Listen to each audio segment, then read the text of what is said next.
I did tell you, and thank you for that $500 donation you just promised me before we Well, started. you're really working it. Well, I'll tell you. It exists to keep the history here and to preserve it forever, not change it for political reasons. That's the buzzer. I promise that's just water. Yeah, that's right. Yeah, right.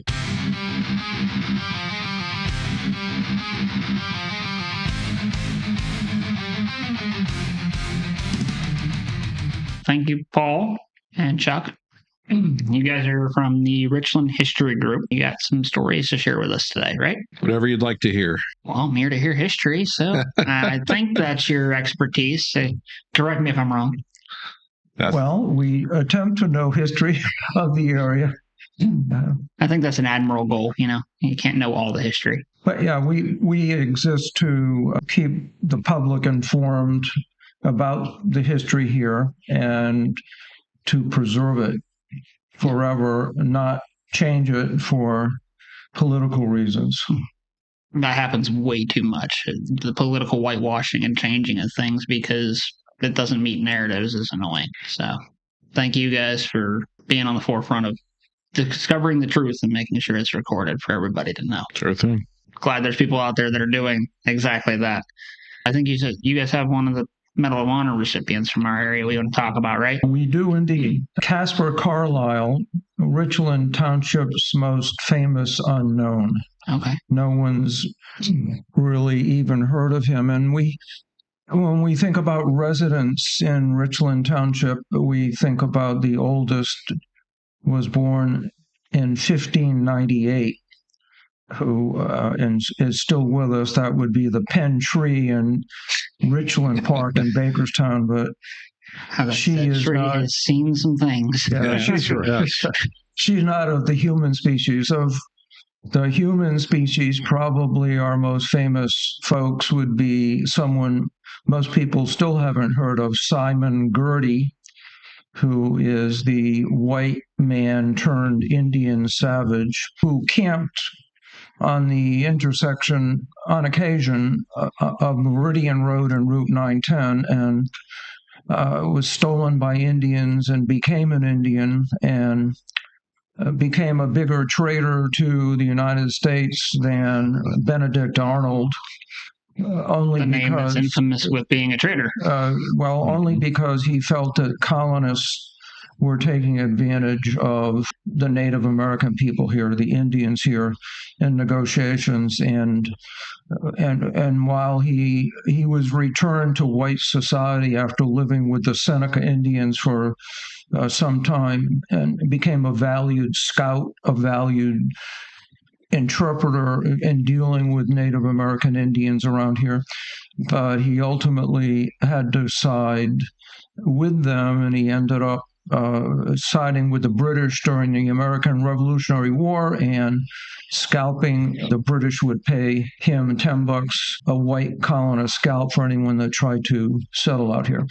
Casper Carlisle is arguably the most famous person that no one's heard of, except he technically never lived in Richland Township because Richland Township didn't exist until 1860. But beyond that, he was born and lived in Ross Township, moved here sometime after he was 9. We're not sure that he even lived with his family. His family was very poor. He ended up living with Thomas Gibson, who founded Gibsonia because it was depreciation land. Okay. Depreciation land was paid to Revolutionary War soldiers as payment, as the new USA had very little cash. And something that, honestly, I wish they would do again. It's kind of weird to say that, but it is. Instead of the VA home loan assistance plan, just depreciation land. We'll take that. Right. Just give us the chunk of land. We'll make it work. But back to Casper Carlisle, he lived with Thomas Gibson, and we believe that Thomas Gibson was a wealthy attorney, helped many people, and he may have helped Casper. Casper probably learned horse skills, Thomas Gibson's farm. For a second there, I thought you were going to tell me he learned to speak horse. Yeah. And those horse skills helped him win the Medal of Honor. So what happened was he volunteered along with his brother, Benjamin Carlisle, to serve in the Union Army during the Civil War. Okay. And he joined a battery, meaning think of a cannon unit. Right. What we call a field artillery unit now. He ended up going into it with a group called Hamptons because the captain was Captain Hampton out of Pittsburgh created a group called Battery F of Pennsylvania Light Artillery. Those would be cannons that were pulled by 6 horses. Ah, yes, the 6 horsepower cannon. Yeah. He served for several years, and then during the Battle of Gettysburg, which was a 3-day battle, July 2nd, 3rd, and 4th of 1863, he, in the peach orchard, right after Pickett's charge, the Union Army appeared to be suffering. These cannons were very, very important. The intent was for the Confederate to capture those cannons and for the Union Army to capture Confederate cannons. The Confederates were about to capture the Union Army cannons. Several of the horses had been killed. 2 of them were injured. The driver was killed that was driving the cannon as it was being pulled. So Caspar went out with bullets whizzing from 3 different directions, and with the help of a Captain Thompson, who was in charge of Hampton's unit at that time, because Hampton had been killed a month earlier at the Battle of Chancellorsville. Caspar, again, in unbelievable musketry fire, pull the horses, detach the dead horses, somehow, some way, pulled in new horses, hooked them, hitched them up, and pulled the cannon away to safety, and then also helped save one of the horses' lives while all this was going on, and got the cannon back 500-600 yards to, I believe it was called Tressel's Farm. Okay. And then the next day, that cannon was able to go back into action and help the Union Army win the Battle of Gettysburg, and very much would have turned the tide if they wouldn't have had that cannon. Probably could have been the downfall of the entire Gettysburg battle. Absolutely, and he was a wonderful hero. The problem is he was a pauper all of his life. He was not a self-promoter for sure. Yeah. He wasn't given his Captain Thompson immediately wrote that he should be given some kind of an award. I don't believe the Medal of Honor had been invented quite then, but shortly thereafter it was. But it took 30 years for him to get that award, and he was awarded the Medal of Honor in 1893. He had a few hiccups in his personal life along the way. In 1886, he lived in what would be in downtown Pittsburgh. I'm having a Market Square. Market Square, right? Lived in Market Square and was apparently very family-oriented, and had a daughter who was wild and crazy, and she attacked people in Pittsburgh. And to make a long story short, the Pittsburgh police attacked the house where she was living, and he was there, and he injured greatly 5 policemen, including biting a piece of flesh out of one of the policemen's arms. It became the biggest thing in Pittsburgh, the court trial. Mm-hmm. He was probably not penalized nearly as heavily as he could have been because of his heroism, and also because his attorney turned out to be Colonel Stone, who no one even would think would be any kind of a big deal. Colonel Stone ended up being the 22nd governor of Pennsylvania, a member of the Grand Army of the Republic, Chapter 128 in Pittsburgh, that Casper belonged to, and I think Stone helped him greatly. He may have served some time shortly in prison, but he turned his life around at the end, became very loyal. He was a wagon driver his whole life.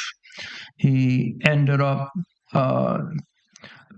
probably the last 8 or 9 years at Marcella Poor Farm, which was Mayview State Poor Farm in those days. Okay. If you were poor or insane, you often would go to a poor farm, and he died there. For those kind of people to go and develop work. He was a wagon driver. He also suffered, it might not have been post-traumatic stress syndrome from the war. That's more psychological. This problem that he had, and he may have had it from birth, was physiological. He had a form of epilepsy, the Richland History Group believes, from research we've done, that may have been why he kind of freaked out and trying to help his daughter. The police, when I mentioned, were in Market Square. They were trying to arrest his daughter, and but he may have suffered from that. But he ended his life in great stead, being a wagon driver, and he's a hero, but no one even knows he existed. He's buried in the Mount Lebanon Cemetery. For years, there was only a little stone in the ground, and then back in I believe it was the 1990s, someone put a little stone marker, and today there is an actual tombstone there in the cemetery. So that is more detail than you wanted on Casper Carlyle. Probably got to touch even more because I got a couple of things.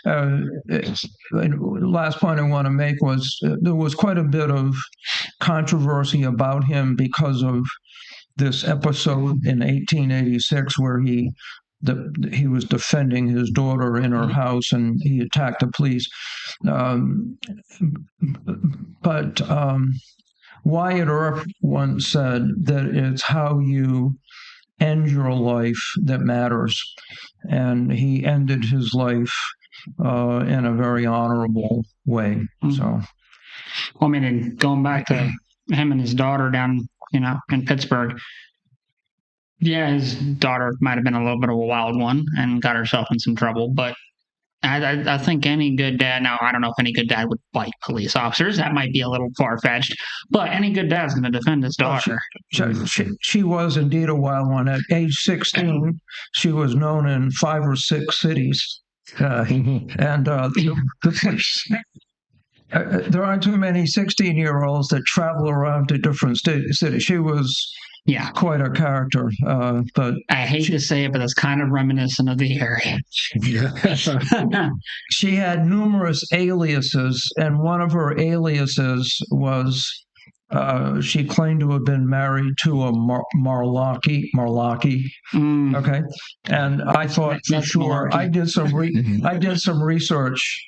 And even though she had 5 or 6 aliases, including May Blossom and etc., her name was actually Sarah Carlyle, but she actually really was married to someone with the last name of Malaki. So go figure. Well, that's a load of malarkey. Yeah. So just to touch on one thing real quick, the namesake of Carlisle has nothing to do with the city of Carlisle then. Nothing to do with what? The city of Carlisle in PA. No. And no. You would think that, there'd be some sort of connection. There seems to be connections with last names all the time, but just happenstance, I guess. Maybe relative or something. Yeah. Distant relative. No, I mean, but I can't blame him for defending his daughter. Like, that. To be honest, I wouldn't bite the police, but I would probably do what I need to do to defend mine as well. Somebody showed up. I'm not condoning anything against police officers for that matter, because I used to be one. But still, you feel like your house and your loved ones are being attacked. We have stand your ground reason and laws in the state for a reason. But well, he was well represented in court. In fact, witnesses were called, and I read some of the testimony. Mm-hmm. He was presented to be more docile than Mother Teresa. So I can believe a man that was in the triangle of death. He learned his U.S. Army skills very, very well. Yes. Let's just leave it at that. We'll touch on that real quick. Going back to the actions that he conducted that got him awarded the Medal of Honor. You told me he was receiving musket fire from multiple directions. I'm assuming 3 directions. Yeah, so I'm assuming that means that the cannon they had fallen back from the position of the cannon, so he had to go forward of the firing line. He had to go backwards to save the cannon. He took the cannon. He reversed himself back to the safety of the trestle, I believe it's Trestle Farm. But the Confederate were on the east side, the west side, and the south side, and firing, literally. In fact, so he walked into the flanked position. So they were flanked on the left and the right. Yeah, the cannon, I believe, was shooting from, I may be wrong on the directions, but think in terms of the cannons at 12 o'clock, shooting at 6 o'clock, 3 o'clock, and 9 o'clock. The bullets are coming from 6, 3, and 9. He's in the middle where the hands of the clock meet, and he reverses back to 12 o'clock to save the cannon. And literally, Captain Thompson, I believe, who was helping him, but Carlisle was doing all the dirty work, apparently, was actually injured, I believe, was hit by a bullet, and I think his horse was hit and killed. Thompson's the captain, so he was right there in the middle, Carlisle, of handling all this. And well, the reason why I was asking is because if he had been, so I would imagine that they were at the cannon point would usually be off-centered or forward of the musket firing line. The musket firing line would be relatively in position, so they wouldn't be firing on their own cannons, and the cannons wouldn't be firing on them.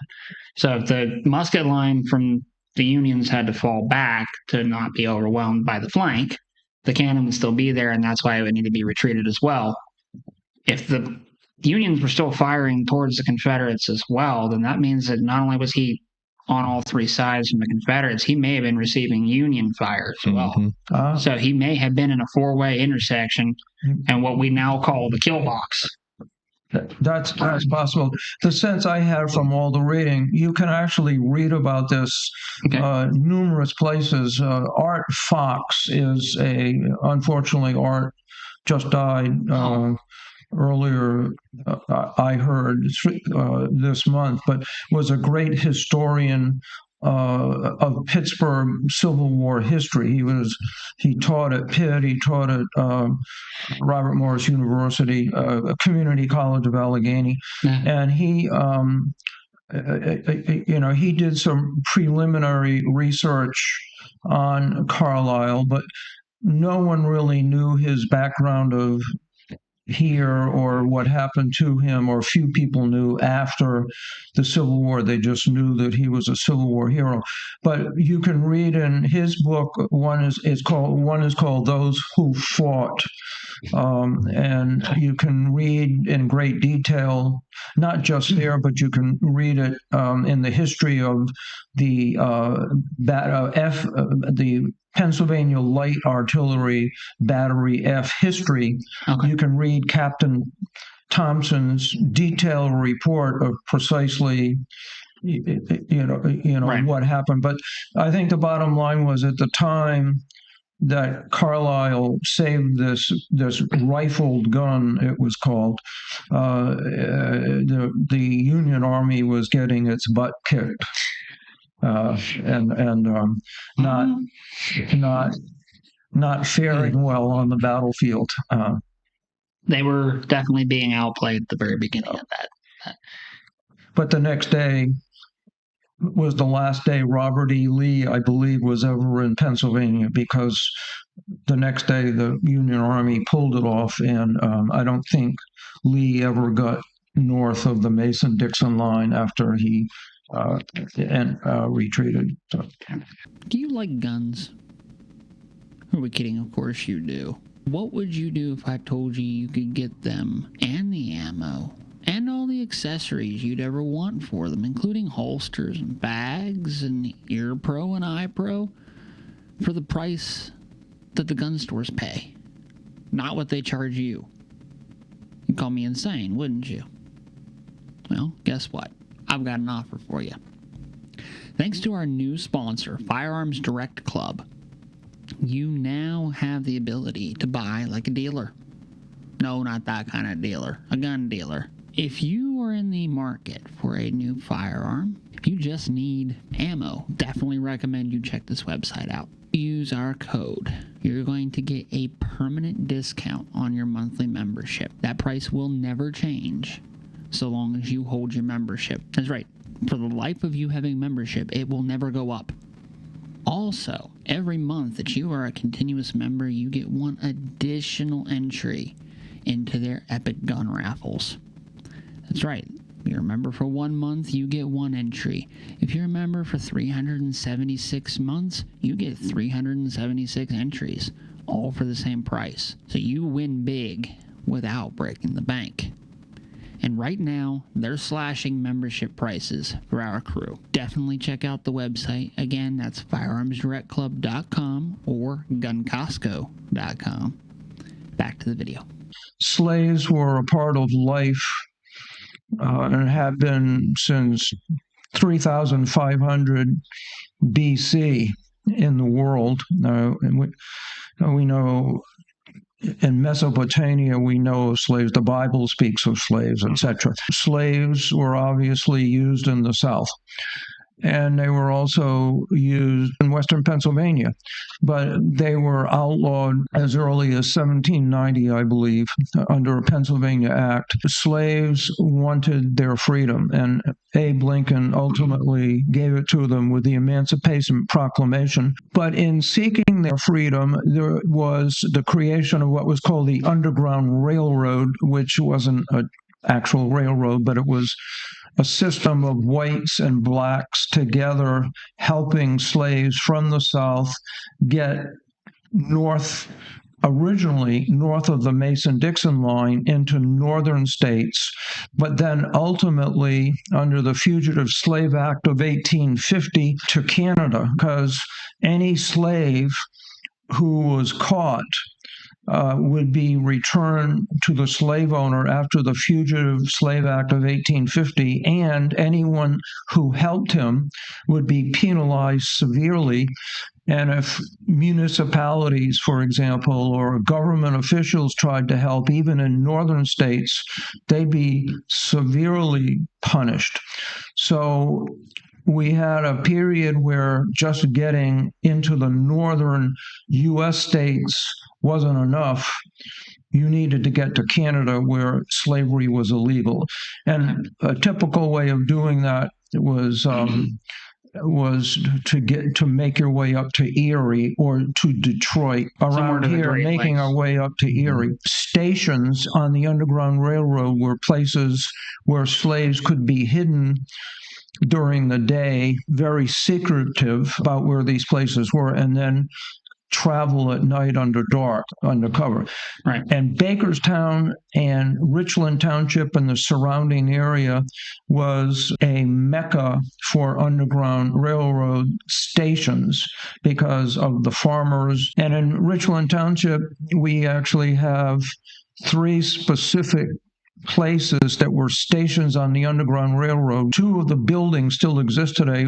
One of them is the Benedictine Sisters of Pittsburgh. The Brickell House was built in 1837. It still sits on Bakerstown Road, and the slaves were hidden in the attic, in the walls between the knee wall of 4 foot high and up in the attic and the slant of the roof. They crunched themselves into a small area and hid there. A second was where B's Bakery is today, in a building that used to be called a Marshall Garage.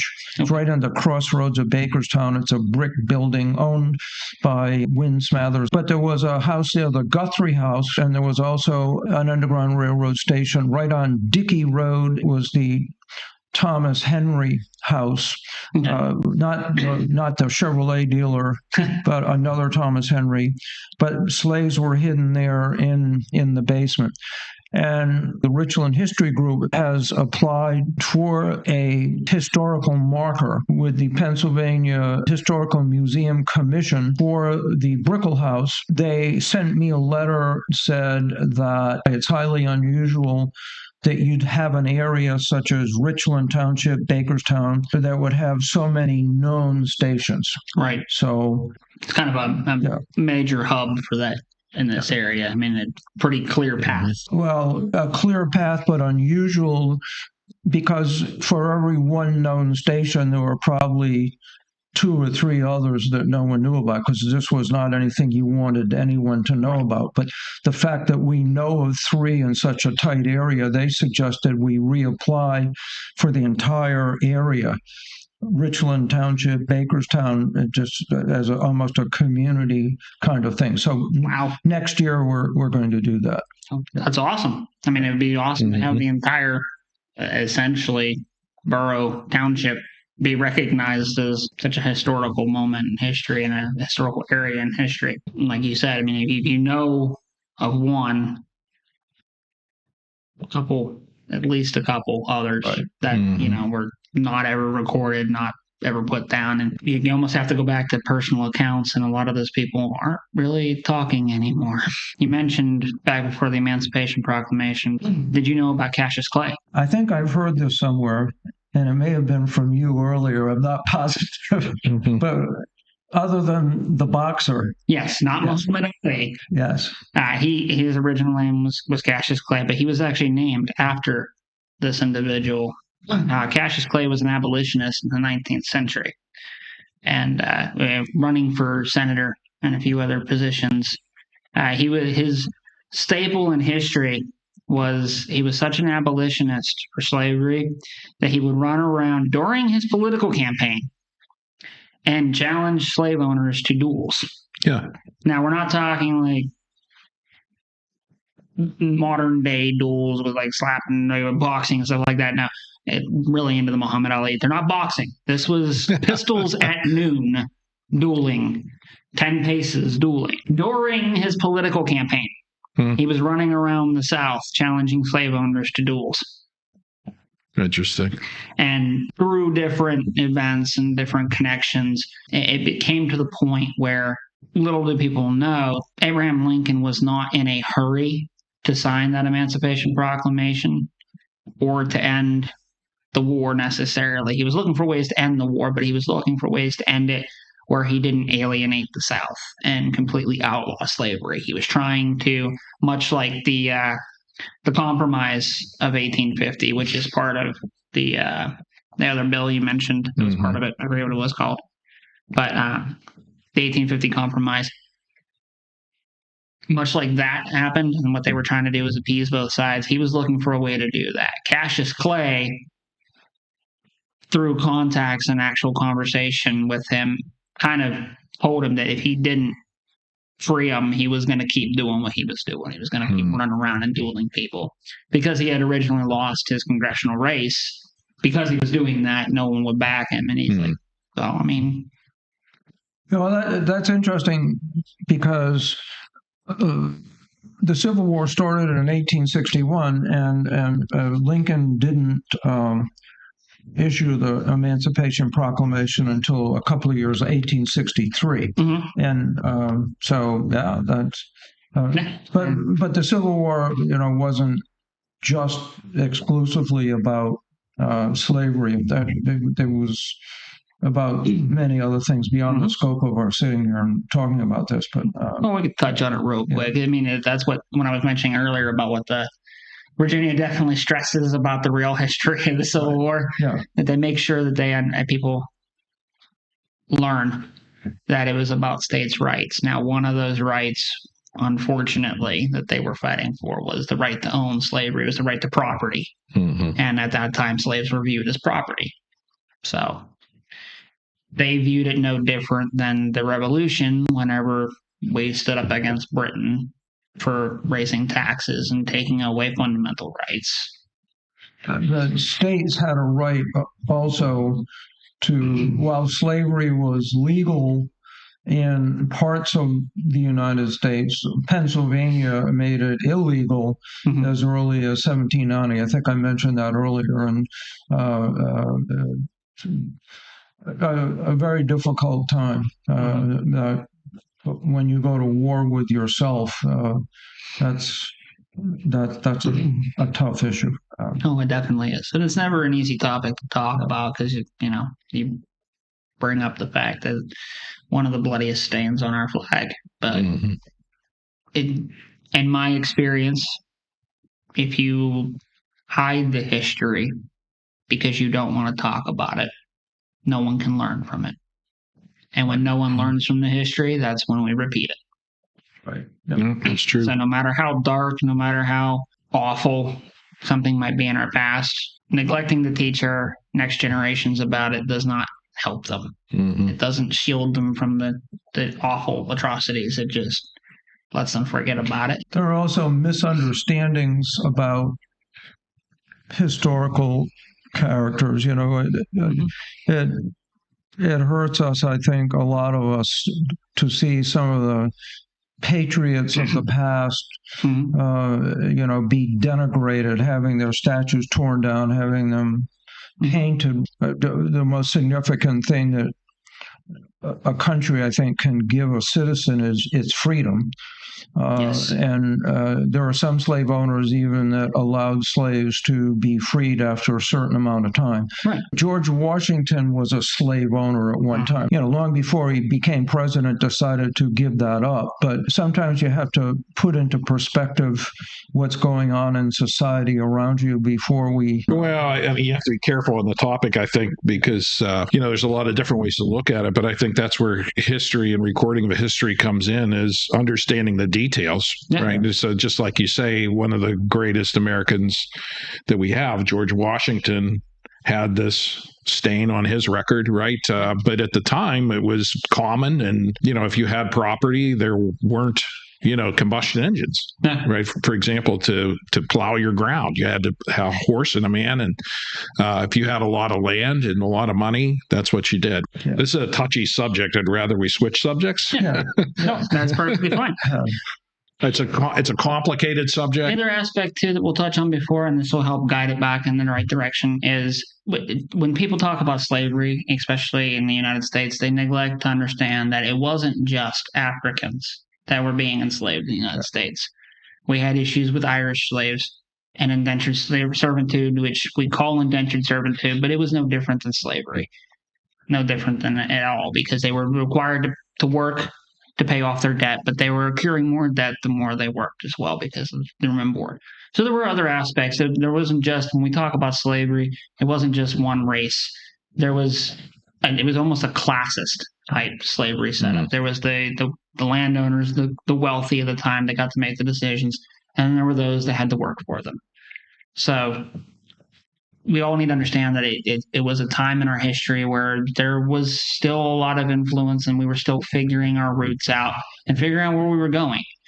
And everyone has growing pains, and everyone makes bad decisions, and there's that history is there, and we need to learn from it and not repeat it in any direction we go. Well, let's end this discussion on this note. Richland Township, Adams Township, was known for helping people. Exactly. helping people become free. Exactly. Pennsylvania has a long history of standing up for freedom. I mean, you look at Eastern Pennsylvania, Philadelphia area, it's kind of like the founding area for all of the nation itself and the freedom there. We have the history in this area of the Underground Railroad trying to assist people escaping to their freedom. And we continue to look at the ways we can help people be free. I mean, constantly looking at laws to help people out with that. So the way you were describing the path through, it almost but not quite follows along Route 8, right?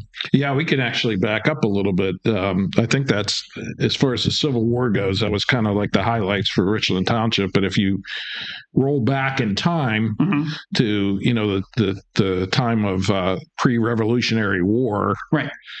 We had this wide open forest land, right, that was inhabited by Native Americans who would come through hunting, right? These were their hunting grounds. Right. And so there were Indian trails crossing through the wilderness here. At some point, right, the first folks who moved into this area was around 1800. 1810 was when finally some settlements started to really take hold here. And the main reason was because of the situation with the Native Americans. They had pre-1800 or so, pre-1790, I think what was the battle, Paul? I keep remembering. The Northwest Indian War. Yeah, the Northwest Indian War. By 1800, the Native Americans were pretty much either at peace in Pennsylvania or were pushed out of Pennsylvania, or they had left Pennsylvania. At peace with the colonists. With the colonists, right? Colonists, yes. Yeah. Colonists. So yeah, I knew it too.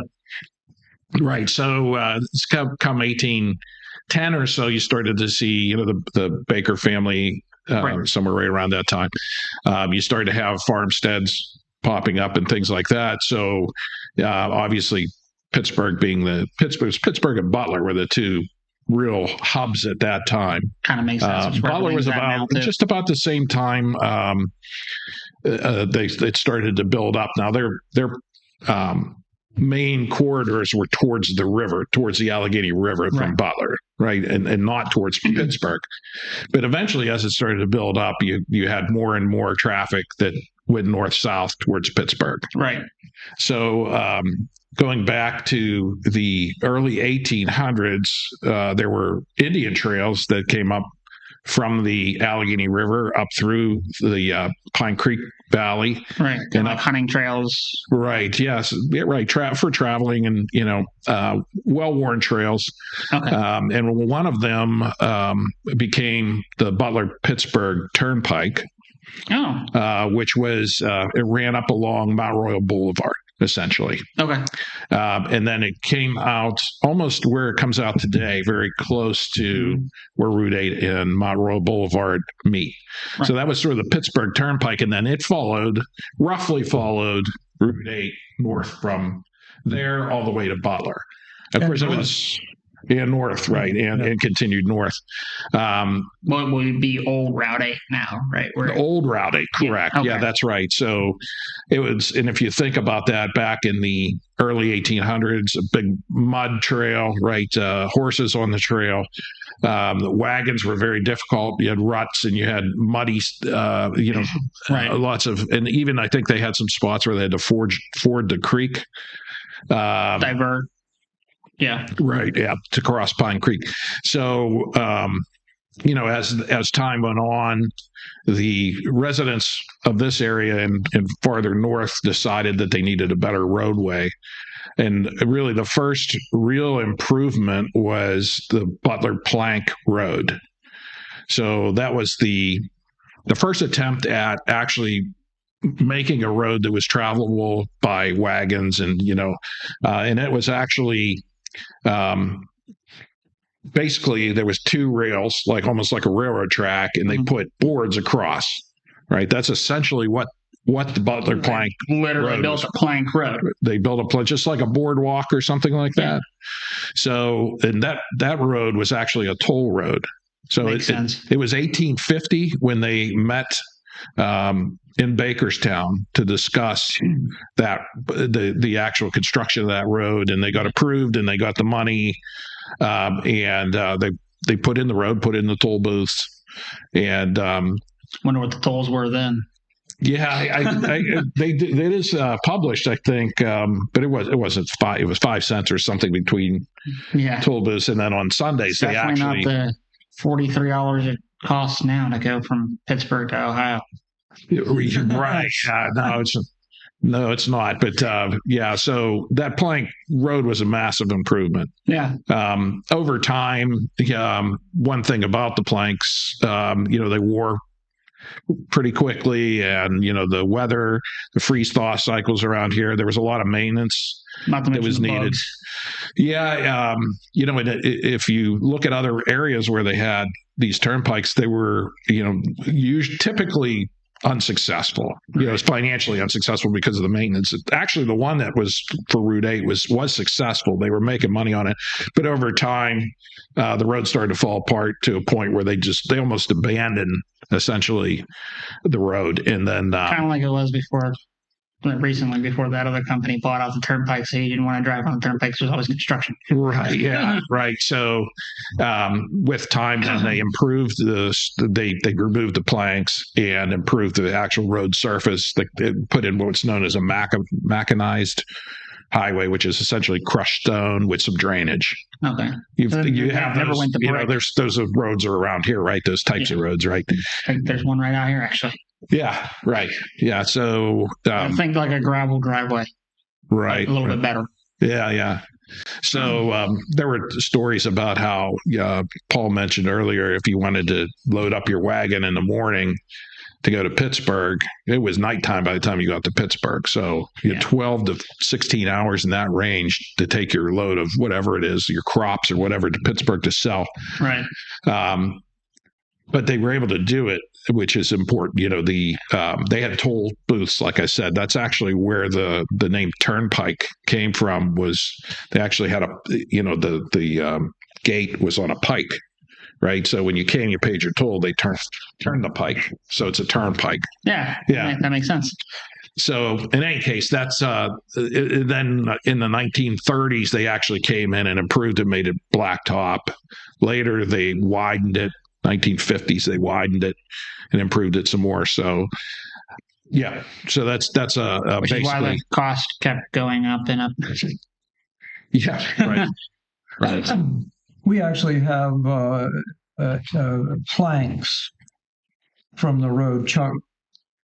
Actual you planks. Have some of the old wood planks. Yeah, and when we have our Richland Community Day mini museum in every August we've done the last 4 years, we have these planks. They're still covered with some of the creosote, and so we put them outside our tent museum. We have 2 tents. Okay. A mother with her little 4-year-old in his Sunday best decided that there was a sign, "Don't sit on the planks." So the young boy is eating an ice cream cone, and he's got white shorts on, and he sits on the plank. And I thought Mom was going to take us to court. I wasn't sure. But I mean, you had a sign there, and it's not, it's not your fault. He looks like he pooped his pants now. Yeah. But that brings up another story about Lafayette. Right. Yeah. I'll tell you briefly about Lafayette in this area, and we could talk more broadly about Lafayette's visit in 1825. Okay. It was a big celebration of Lafayette himself and his role in the American Revolution. Lafayette from France. From France, right? Yeah. Marquis de Lafayette. He was a key figure in the Revolutionary War, and even more broadly than that, he was an enormous proponent of freedom and of the idea of the Declaration of Independence: all men are created equal, which at that time, he was from a royal family, right? So at that time, he was looked at as a traitor by his own people. So the fact that he actually denounced his throne, came to the United States and fought on the side of the Americans in the American Revolution. So as an honor to him in 1825, he did a tour of the United States at the time, which was basically out to the Mississippi River, essentially. Right. Maybe a little farther than that. But he came into New York. There were tall ships. There were fireworks. There were parades. Right. This enormous for this enormous event of this great, humanitarian and politician, soldier, and a big influence on our revolution. Enormous. Yeah. From there, he left New York and he went south. He covered 3,000 miles. And it was a period, I think, of about 11 months or so. Right. He was hauling. Yeah. Yeah, about that. But when you think about the times, it was horseback and he was in a carriage. He was hauling. Yeah, he had a carriage. And, so just to cut this story a little bit shorter, he came up the Mississippi River, stopped in places as he went. They actually, one of their barges sunk along the way, there was a story around that itself, but eventually it made their way to Wheeling, West Virginia, and got off there, came through Uniontown, and then up to Pittsburgh with some stops along the way. Right. And then he spent a few days in Pittsburgh. You can imagine him. He came in there with these, in this big stage with these horses, and it must have been quite a scene, quite a spectacle. Yeah, definitely. And then they honored him in Pittsburgh, big ceremonies, all sorts of parties, and then on the next one morning, it was time to go, and he went from, which was what was the north side now, Allegheny City at the time. Mm-hmm. There's very well documented that the time he spent in Pittsburgh is well documented. He met with you read the names and it's like you're reading the street names for Pittsburgh, right? It's like all the names you'd recognize. So he went from there up, essentially following what's now Route 28.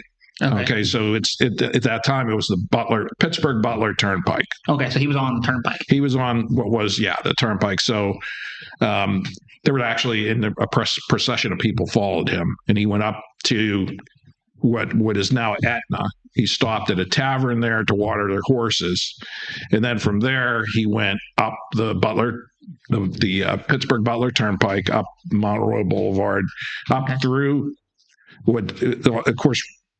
Old Route 8 went right through Bakerstown, right? So he came that was one of the things that I did was researched. Do we know that he followed Old Route 8? Well, we know where he watered his horses, and we know where he met the party that was going to take him into Butler. Okay. So you connect the two dots, and that's the only feasible. That's the only way he could have came. Yeah. So we know that he came through Bakerstown. He didn't stop.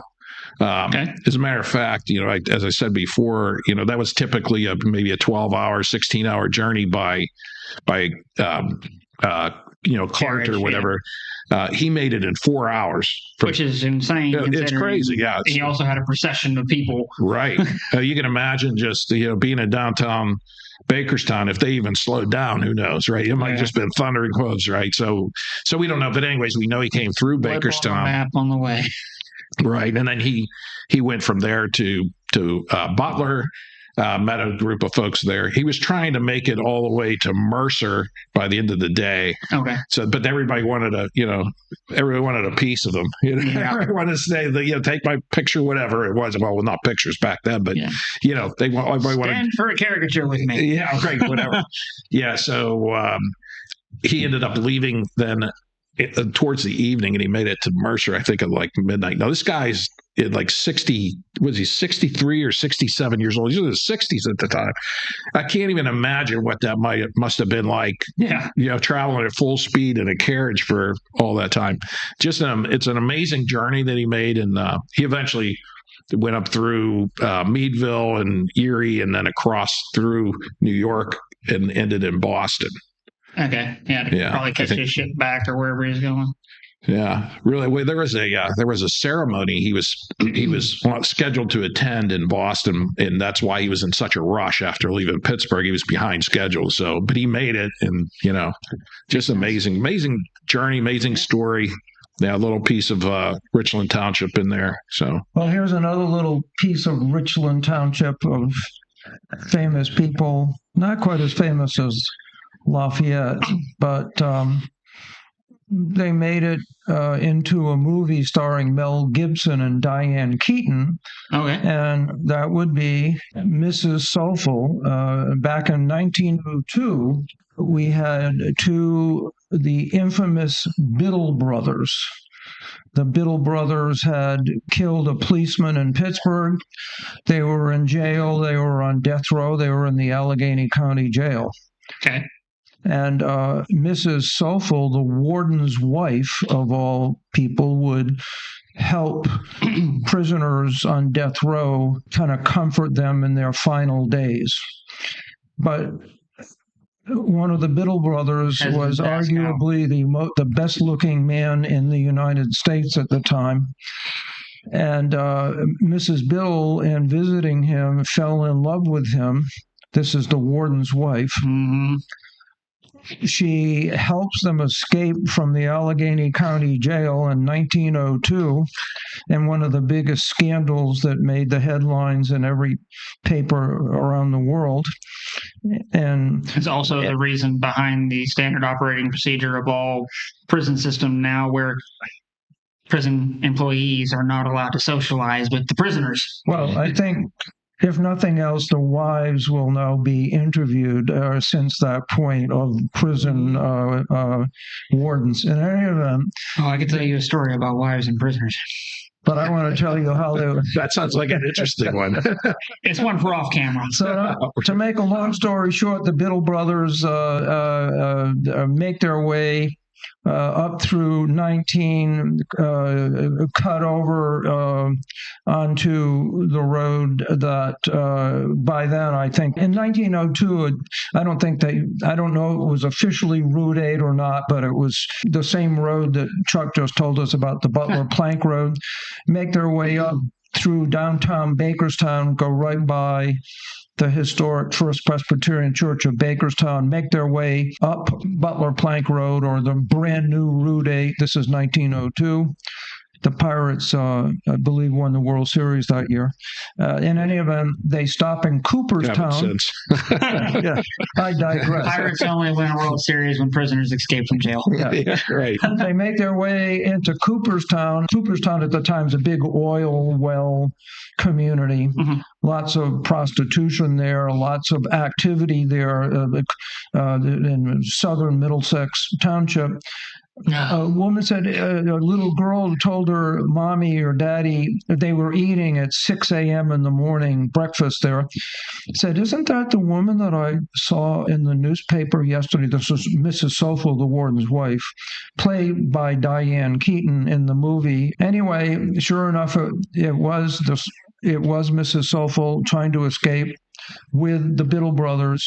They make their way up east of Butler, then into Butler, where they finally are confronted and have a duel, or they're in a sleigh.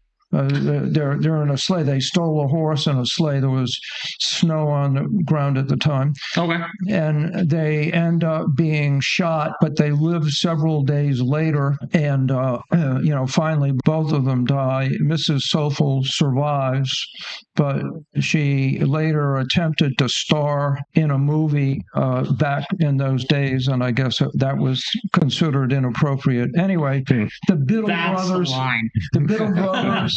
and Mrs. Soulful made their way through downtown Bakerstown 123 years after Lafayette. But after Lafayette. After Lafayette. So 70. That's another famous thing that happened here. I will never listen to that song the same way again. Which one? One Horse Open Sleigh. Yeah. So we really didn't touch on the most famous person who came through, George Washington. Oh, yes, right. Washington's Trail. Yes. Yeah, that's true. In fact, one of our Richland History Group members, our treasurer, her name is Ginny Campbell, is kind of an expert on this topic. But in 1753, George Washington was asked by Governor Dinwiddie of Virginia to come check out the French out this way, whether they were intruding on what the colony of Virginia thought was their property. Ironic what the French, biggest ally during the Revolution. Yeah, the French thought it was their property. The Native Americans thought it was their property. And Governor Dinwiddie at the time would have been really a British governor, and the colonists thought it was their property. So Washington makes his way out here and encounters the French north of here at a place called Fort Lebeau. In any event, it was a French fort. Discovers that the French have every intention of settling this area. So he makes his way back as quickly as he can to Williamsburg, Virginia. And he didn't sleep here in Richland, but he undoubtedly peed here. And I have to believe that he pooped here. But so in other words, on his way back, this area is full of a ton of historical shit. Exactly. Well, you said it, I didn't. Yeah. But yeah, so Washington and just made their way back quickly through Richland Township, which it would have been Pine Township at the time. It would have been called Pine at the time, and made their way back. So another person who was famous who made her way through here, do you want me to talk about this one, Massey? Sure. Okay. Yeah. Was probably this would be some 40 years after Washington. Massey Harbison is arguably the most famous colonist heroine. Massey Harbison. It's ironic because I know nothing about her. What's that? I know nothing about her, so that's pretty ironic. Well, all right. So Massey Harbison lives down in Chartiers, down in the South Hills area in the 1790s. Okay. But that was during what Chuck referred to earlier, the Northwest Indian War. And this area was not a safe area with the Native Americans who are resenting being pushed out. And so, and down in Chartiers, there were a lot of Indian trouble. So she moved up to just south of Freeport at a place today that is Freeport, Pennsylvania. Okay. She's stolen in the early morning by 34 Native American Indians, she claims, including Simon Girty, the aforementioned second most famous person that camped in Richland Township. Her son is taken by the feet by the Indians and swung in the air. His head is, using her quote, dashed against the doorframe until his brains came out. Jeez. And then he was scalped in her presence. The Indians then took her 5-year-old, he was 3 years old, took the 5-year-old son, her 1-year-old baby, and she was pregnant, across the Allegheny River, up to across Buffalo Creek, east of Butler. Her 5-year-old falls off a horse and starts to complain. So the Native Americans in her presence scalp him. And it's a brutal testimony. The Richland History Group just published a 2-part article that was at triblivemedia.com and also in the Pine Creek Journal on this topic. She's then taken to just west of Butler. One of the Native American claims her as his squaw. She's carrying her 1-year-old. What's that? Property. Yeah, property. Slave. Maybe.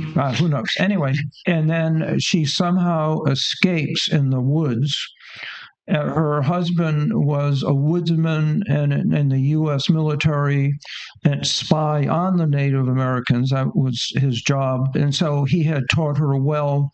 She traveled from across the Connoquenessett River, went down through the property that's now Mars Middle School campus in Mars.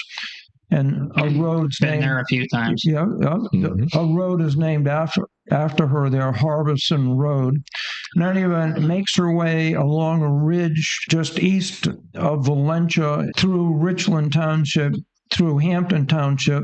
So Massey Harbison traversed through our Richland Township, which again at the time was Pine. Finally escapes being followed. She puts her hand into a series of rattlesnakes, but escapes that. Finally makes her way back to what's today the Fox Chapel Yacht Club and her freedom.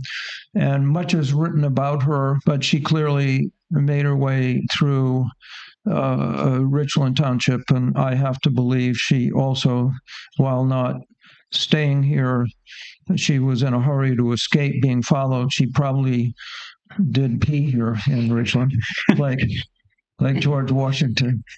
So, well, I will say she was probably very scared, and well, there's a term for that.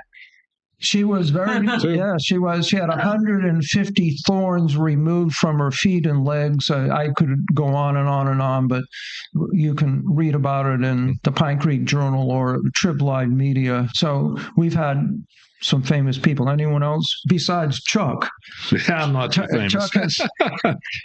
Chuck has made his way, and you technically don't qualify, Bob, because you don't live in Richland, right? I live up the road. Yeah. Nah. But tell you what, I mean, you're here now in Richland. Yeah. And so you peed here on occasion, right? In this building. I don't know if I've watered the ground, we'll say. Unless the outhouse leaks. Yes. Okay. But, yeah.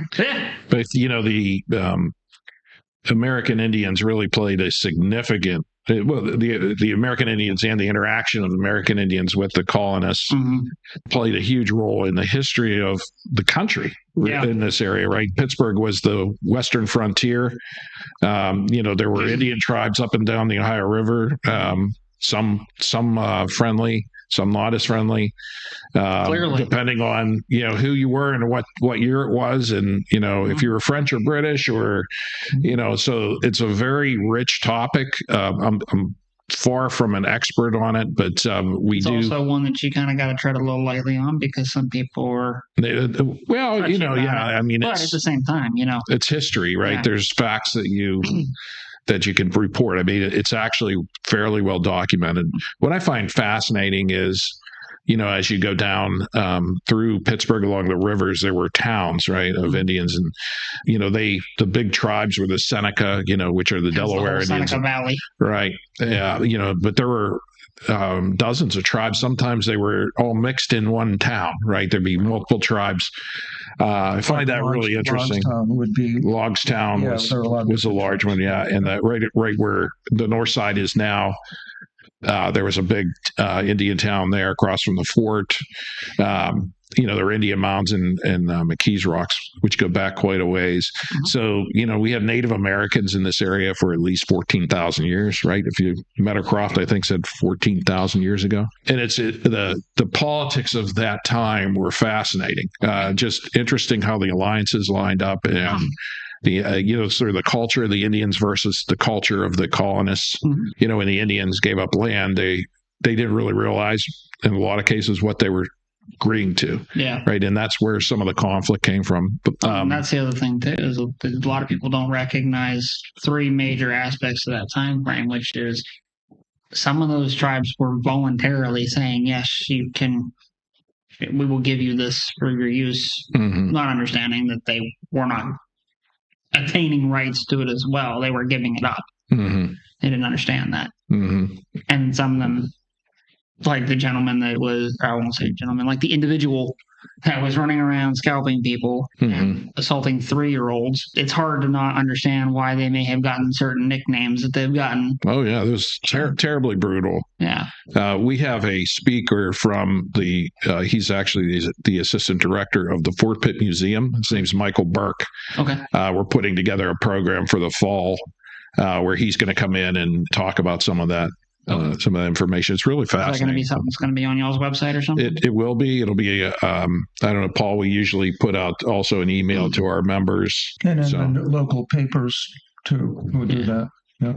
And some of the folks aren't local, so they can set up like an online newsletter or something. Yeah. You like an online newsletter? We do. I think we use our Facebook page for that. If you go to our Facebook page or even our web page, but more our Facebook page. Okay. So they can get that kind of stuff on there. Right. Okay. Which, Chuck was able to negotiate with this. This is a highly sought after speaker that Chuck was able to get for us, who is so highly sought after that his first opening a couple of months ago was in September. So, you're on the wait list. We're pretty excited about having a Western Native American program. We haven't done that, which maybe we should talk a little bit about what we do.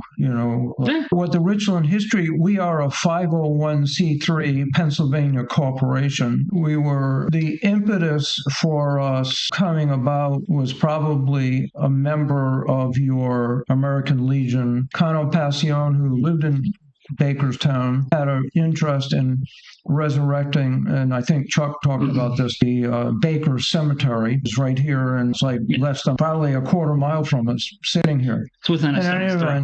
Kano got us to a point, and then he moved south. And so the next step was to create an historical society for this area. But we are called the Richland History Group, but we're more than Richland. We're Pine Township, we're Middlesex, we're West Deer, all interrelated. We cover history and topics in all of those areas. We are very judicious in how we spend money because we don't have very much. I understand that.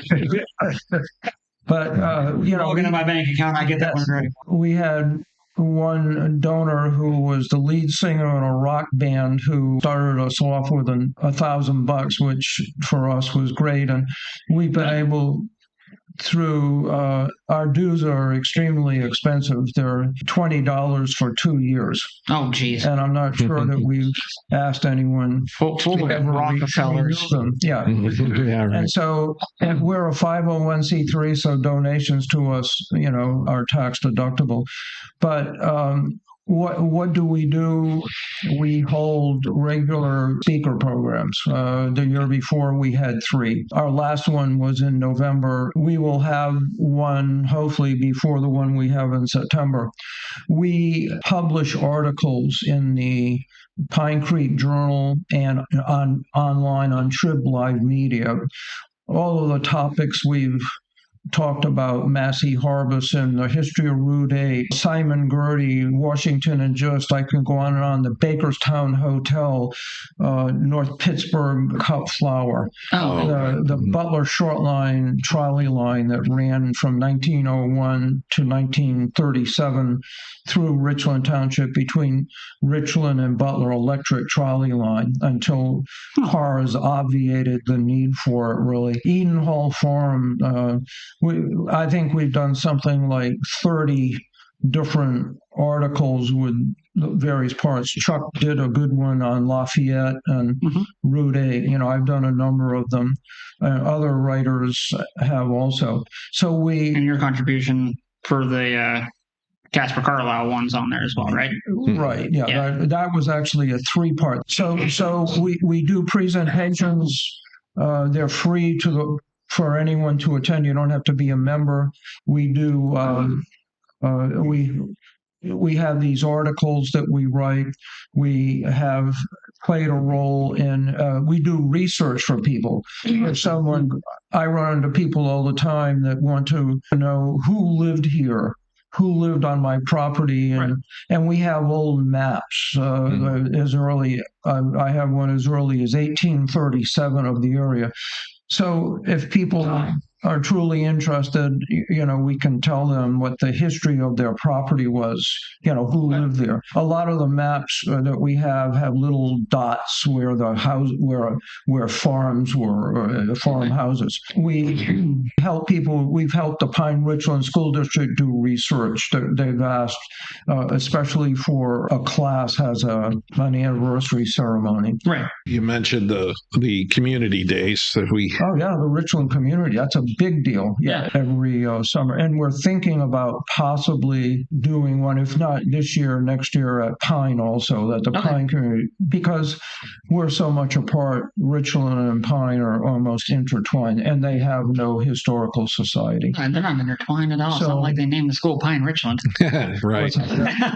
And so and at Richland Community Day, we staff it with knowledgeable people like Chuck, who know a little bit or a fair amount about the history. Mm-hmm. And, so we try to have a presence. We've even helped people who own property. We have a member who sold property to Pine Township and before she sold it, wanted some historical sense of the property she was giving up so that Pine Township would appreciate it. So, right. we do that kind of research. So it sounds like you guys go out of your way to not only sacrifice your own time to do these kinds of research programs, but also do the community outreach events to help spread that knowledge. You're taking time to write up these articles and set them on websites for the internet to find. Yeah, writing the articles is not the hard part. The hard part is doing historical research. Yeah. Especially when it's not well known. Yeah. So. Well, that whole needle in the haystack thing's hard to. Yeah. So.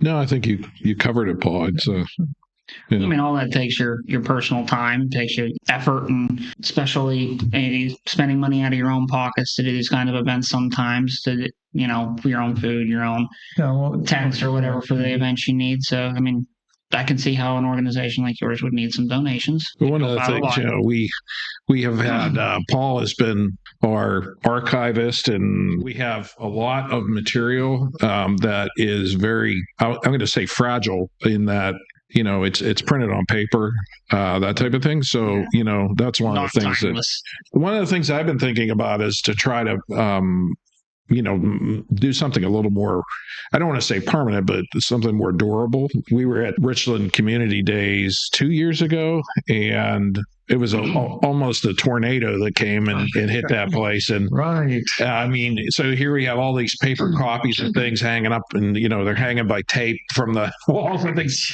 And everything starts blowing around. And I mean, we were standing in the middle of the tent, and we were still getting soaked. I mean, it was like.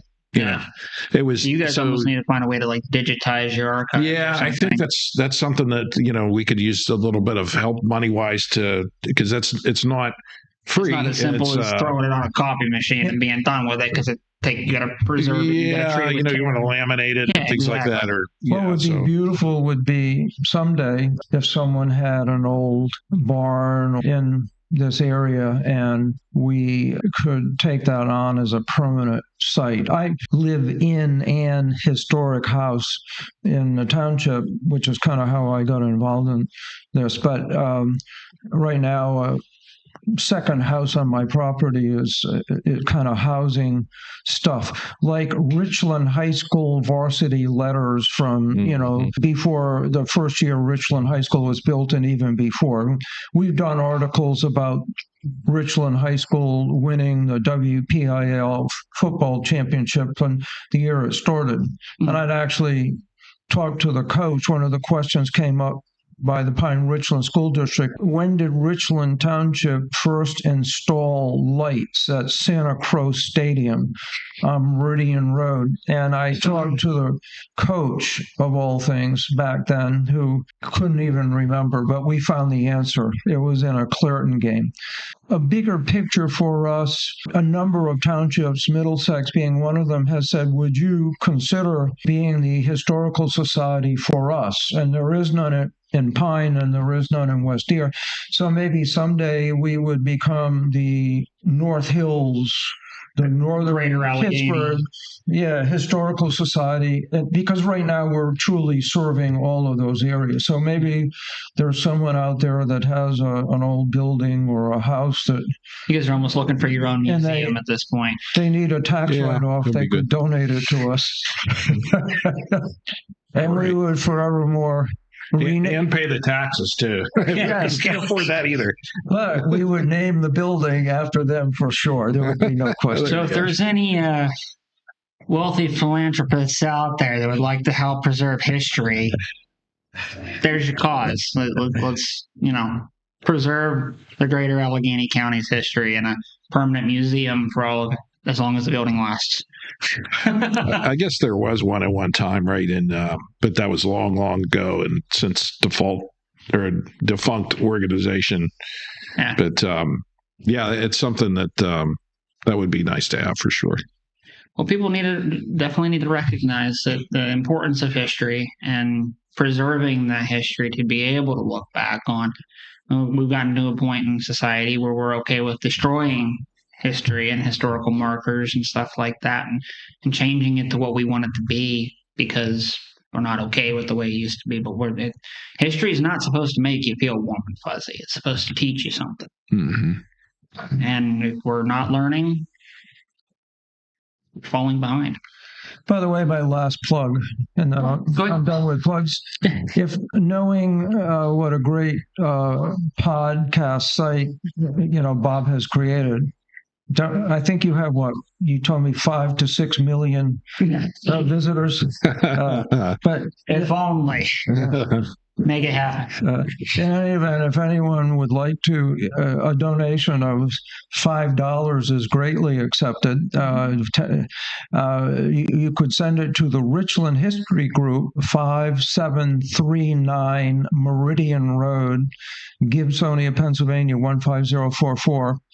It's tax deductible, and I assure you, and Chuck can attest to this, when we get speakers to come in, we get important speakers, and we typically don't pay them anything. They're used to being paid big time, but we will, at our personal expenses, take them to fine restaurants like the Calla Lily here in Richland Township as a thank you, and probably spend more there than we would have if we had given them an honorarium. But we really try to minimize our operational expenses. Costs. Yeah. So again, it comes back down to what I was saying before. You guys spend your own hard-earned money or retirement money or wherever you're at in life, and it's coming out of your pocket to do these things for the community. So I thank you guys on behalf of my community. I personally, I very, very much enjoy it, and it's not a chore to. I don't need thanked for it. It's something that's a hobby that I really enjoy. Now, the money side, that's different. Takes some money. He doesn't enjoy spending his money. Right. But no, well, that's okay, because Chuck has told me that when the speaker that he's bringing in from the Fort Pitt Museum, he and his wife, and I'll be there, and you'll be there. I mean, thank you for picking that up for us. Oh, I just found out. Found out about that. Yeah. That would only be about $300 or $400. No problem, Paul. I got it. You guys should try out that new place out on 228. What's that? The new steakhouse that opened up out there across from Giant Eagle. Oh, I've been there. Yeah. I've heard it's very, very fine dining, but the bills match. Yeah. Is that Fireside? Is that the one? I don't remember what it's called. I have to look it up. Yeah. We went to a good one that was up near this program that we're having, the Calla Lily, though, is like within a quarter of a mile. I'm not putting in a plug for the Calla Lily here in Richland. So you're just saying gas money. Got it. Yeah. Right. It is in Richland. Yeah. We support Richland businesses. Kind of already addressed where they can send the donation to. So kind of already touched on your social media, but where can they find the group one last time? Facebook's the best place. Okay. Richland History Group. History Group on Facebook. Yeah, Facebook page, Richland History Group. You'll even see some of our recorded speaker programs. For example, the Underground Railroad program with Dr. Lawrence Glasgow talking about Black Pittsburgh and the Underground Railroad. That entire program at the Benedictine Sisters is on our page, and so is a program we held with another esteemed professor, Dr. Daniel Barr, on colonial Western Pennsylvania. Dr. Barr spoke at length about colonial times. Our own Jeannie Campbell, who's an expert on trails, on some of these Indian trails that Chuck talked about that existed here, and on Washington and she talked on that topic. And then a teacher from the Pine Richland School District talked about the life of George Washington. George Washington came back out to Pittsburgh multiple times after that first time that I talked about. It was part of battles in the French and Indian War, which I believe he lost out here. But one of the teachers from the school district talked about that, and that entire program is videotaped. Folks can ask questions. They'll ask questions on that page. That is, they'll ask an historical question, and then people can respond or answer it, etc. So it's kind of your open community then for everybody to kind of. Someday if we can get rid of the WordPress web address, but it's free right now, we could just do Richland History Group. Well, someday I hope to be able to say North Hill, Northern Tier, maybe Tier, Pittsburgh History Group, because really Pennsylvania History Group. I don't think it's going to be quite that big. That's what we are. And after Chuck donates his house to us, I don't think so. That's definitely not happening. Unfortunately, that may be something that has to be left in a will for somebody. Yeah, that one's not happening. But all right, so you got the website then that you currently have is Richland History Group. Which Richland History Group .wordpress.com. So you're not .org or .gov yet. No, not .com. It needs a lot of work still. The website, I have to say, I was in charge of it. I hate to admit that because I didn't do a very good job on it.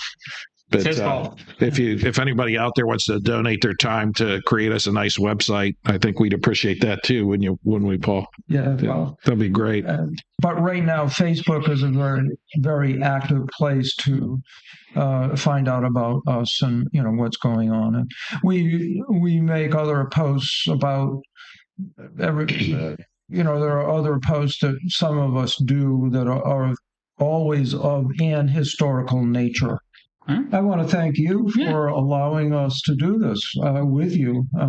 I'm glad you could. I want to thank you guys for coming on and being willing to share what your group does and the history of our region. And I did tell you, and thank you for that $500 donation you just promised me before we started. Well, you're really working it. Well, I'll tell you. I mean, I'll get with Bob on that one, and we'll see what we can do, okay?